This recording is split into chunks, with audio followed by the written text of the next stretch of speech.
టమాటా rice prepare చేసుకుందామా. Stove వెలిగించి గిన్నె పెట్టుకొని తగినంత నెయ్యి, దాంట్లో కొంచెం నూనె వేసుకొని, నూనె బాగా హీట్ ఎక్కినాక గరం మసాలాలు వేసుకొని కొంచెం వాడిన తర్వాత ఎర్రగడ్డలు, పచ్చిమిరపకాయలు, పుదీనా ఒకదాని తర్వాత ఒకటి వేసుకొని బాగా కొంచెం పచ్చివాసన పోయేదాకా రోస్ట్ చేసుకుందాము. అది వేగిన తర్వాత అల్లం వెల్లుల్లి పేస్ట్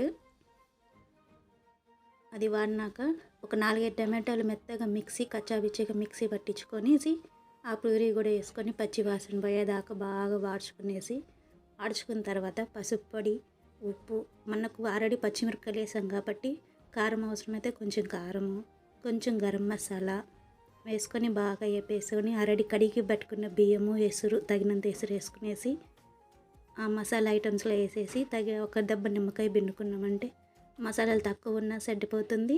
రైస్ కూడా పొడి పొడిగా వస్తుంది. బాగా మిక్స్ చేసుకునేసి ఒకసారి ఉప్పు కారాలు చూసుకునేసి దమ్ము పెట్టేస్తే మన టమాటా రైస్ రెడీ అయిపోతుంది. ఈ లోపల రైతా చేసుకుందామా.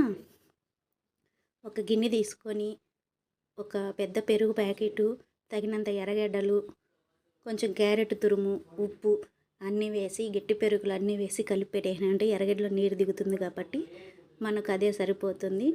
టేస్టీగా టమాటా రైసు రైతా రెడీ.